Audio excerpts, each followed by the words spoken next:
दोस्तों, खिड़कियां न सिर्फ मकानों में होती हैं, बल्कि ये हमारे दिलों में भी होती हैं। कई बार कुछ खिड़कियां हमारी कई बीती हुई अच्छी बुरी यादों का वो झरोखा भी होती हैं, जिन्हें हम कभी भूल नहीं सकते। इस कहानी में आपको एक युवती के मन की खिड़की की झलक मिलेगी। तो आइए दोस्तों, सुनते हैं आज की कहानी। लखनऊ से मेरठ तक का मेरा सफर अनमना सा बीता।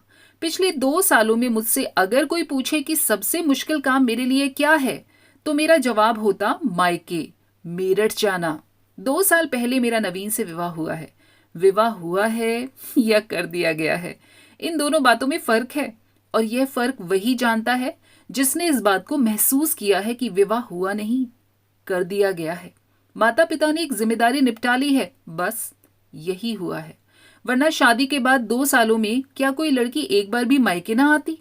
नवीन ने कई बार पूछा। कई रस्मों के लिए मेरा मायके जाना बनता था, पर मेरे अल्पभाषी होने ने किसी को ज्यादा सवाल पूछने की सहूलियत दी ही नहीं। लखनऊ में मेरा ससुराल भरा पूरा था। सास ससुर, एक देवर, एक विवाहित ननद, कपड़ों का शोरूम था। मेरे माता पिता के लिए इतना ही बहुत था कि उन्हीं की जात बिरादरी में अच्छा लड़का मिल गया। उनके लिए अच्छे लड़के की परिभाषा ही यही थी कि लड़के का परिवार कमाता खाता हो। बस, इससे किसी को कोई मतलब नहीं था कि मैं एक जीती जागती लड़की हूं, इंसान हूं, और मेरा दिल भी किसी के नाम से धड़कता है। बात दिल की है। अनवर के नाम से धड़का, तो इसमें मेरी क्या गलती? प्यार कोई सोच समझकर थोड़ी ही किया जाता है, बस हो जाता है। जैसे ही सामने वाले घर में रह रहे किराएदार अनवर को देखा, मेरे चेहरे के रंग बदलने लगे। वहीं मेरी माँ ने मुझ पर पहरे बिठा दिए। सबसे पहले ऊपर बने मेरे कमरे की खिड़की पर मेरा आना जाना बंद हुआ। माँ कभी भी अनवर को छत पर देख लेती, फौरन मुझे आवाज देकर नीचे बुला लेती। मैं भी समझ रही थी कि मेरी छोटी बहन मीता भी, वह भी समझ रही थी। माँ की झिड़कियों से पिता भी समझ गए और पहरे बढ़ते चले गए। अनवर और मैं एक दूसरे को देखते, मुस्कुराते, करार पाते और अपनी अपनी दुनिया में लौट जाते। बस इतना ही सुकून था दोनों को कि मैं ऊपर वाले कमरे में ही सोती। सोने से पहले मैं एक बार खिड़की में खड़ी होती और 2 बेचैन दिलों को कुछ पल अपने लिए मिल जाते। यह सिलसिला ज्यादा दिन नहीं चला। माँ ने उस खिड़की पर सामान रख वह रास्ता ही बंद कर दिया जहां से होकर दिल चैन पाते थे, और अपनी जाति में लड़का ढूंढते ही छठ मंगनी पट ब्याह करके ही मानी माँ। मम्मी पापा बहुत खुश थे कि उन्होंने अपनी बेटी को समय रहते दूसरी जाति के लड़के को प्रेम करने से रोक लिया। पर वे शायद नहीं जानते थे कि प्रेम को कोई रोक नहीं सकता, वह आजाद है। बस मन में ऐसी कुंडली मारकर बैठ जाता है कि किसी को दिखाई नहीं देता। मैं फिर मायके आ ही नहीं पाई। अनवर को भुला दिया नहीं, तभी तो नहीं आ पाई मायके। हाँ, इस बीच सबसे फोन पर बात करती रही हूं।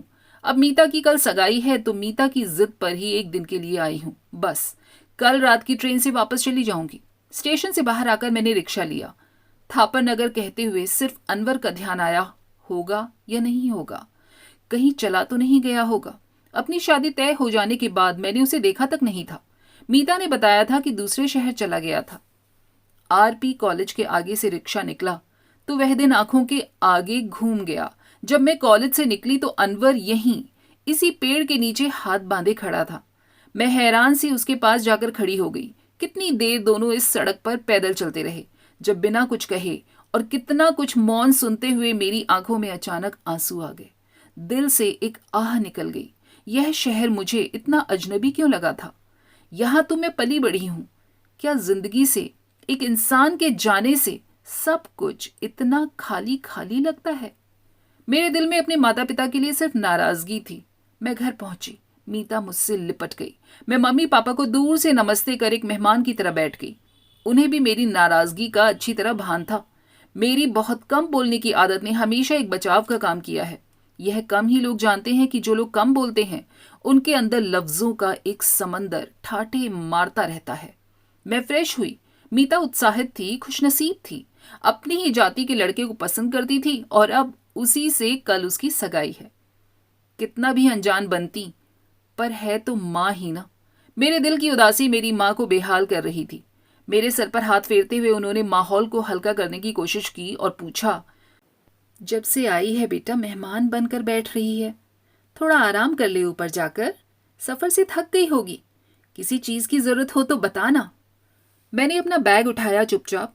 ऊपर की सीढ़ियों पर जाते हुए एक पल रुक कर माँ को देखते हुए पूछा, खिड़की से सामान तो हटा ही दिया होगा, अब कुछ देर खिड़की पर खड़ी हो सकती हूँ? पर मैं जवाब के लिए नहीं रुकी। अनवर नहीं होगा, जानती हूँ। हो भी तो अब तो कुछ नहीं हो सकता, सब खत्म हो गया है, मैं जानती हूँ। पर मुझे यूं ही कुछ पल उस खिड़की पर खड़ा होना था। कुछ पल अपने भीतर समेटने थे, जिनमें डूब कर मैं फिर अगले कुछ साल तक जी सकूं। दोस्तों, कैसी लगी ये छोटी सी कहानी? पसंद आई हो तो कमेंट करके बताइएगा। फिर मिलेंगे अगली बार ऐसी ही खूबसूरत कहानियों के साथ। तब तक स्वस्थ रहिए, मस्त रहिए।